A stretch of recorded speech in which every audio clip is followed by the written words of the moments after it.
राजेंद्र पीछे चल रहे हैं, येडियुरप्पा के बेटे पीछे चल रहे हैं। लिंगायत समुदाय की जो 67 सीटें हैं, समुदाय की सीटें नहीं है लेकिन ऐसी 67 सीटें हैं जहां लिंगायत समुदाय का वोट जो है काफी अहम है। उन 67 सीटों में बीजेपी ने ज्यादा सीटें पिछली बार जीती थी, लेकिन इस बार उन 67 सीटों में ज्यादा सीटें कांग्रेस जीत रही है।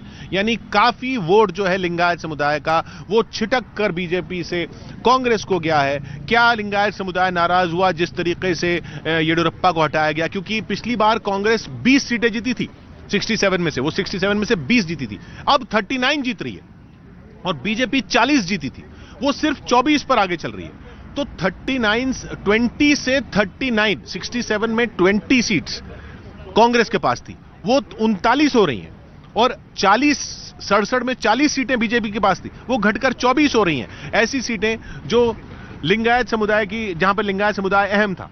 और लिंगायत समुदाय ही नहीं, अगर हम बात करें वोकालिगा की भी, तो वहां पर भी कांग्रेस ने बढ़त ही बनाई है। वोकालिगा समाज के लिए अगर बात की जाए, जिस तरीके से हमने देखा था पिछले दिनों एयरपोर्ट पे केम्पेगौड़ा की मूर्ति का अनावरण किया गया था, जहां मौजूद है, यहां पर भी केम्पेगौड़ा की ये मूर्ति है, वहां पर भी कांग्रेस को लीड ही मिलती हुई नजर आ रही है। अगर श्रीनगर सीट की बात 110 हो गई कांग्रेस, 110 हो गए, 110 कांग्रेस और बीजेपी और जेडीएस मिला के भी 110, अब दोनों बराबर बराबर। तो श्रृंगेरी सीट की अगर बात करें तो वहां पर टीडी राजा गौड़ा जो है, जो कि वोकालिगा समाज से हैं, वो लीड कर रहे हैं और बीजेपी यहां पर भी पीछे नजर आ रही है।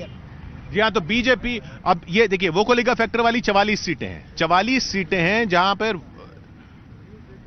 जहां वोकालिगा, माफ कीजिएगा मुझसे शायद प्रोडक्शन कंट्रोल रूम से कुछ कहा जा रहा है, वो मैं समझने की कोशिश करता हूं। एक मिनट प्रोड्यूसर से पूछता हूं कि वो क्या कहना चाह रहे हैं। खैर आवाज मेरे पास क्लियर नहीं आ रही। शायद एचडी कुमार स्वामी मंदिर में पूजा कर रहे हैं, उनकी तस्वीरें हैं, वो देख लेते हैं।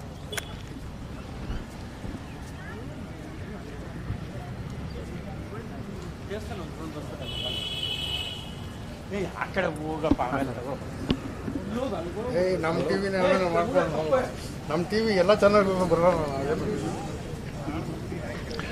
जी हाँ, तो एचडी कुमार स्वामी इस उम्मीद में कि जो 27 सीटें जिन पे वो आगे चल रही है, उनकी पार्टी वो इतनी हो जाएं कि वो सरकार बनाने में बीजेपी की मदद कर सकें या बीजेपी उनकी मदद कर सके, क्योंकि कांग्रेस 111 पर अटकी हुई है 113 के आंकड़े के खिलाफ।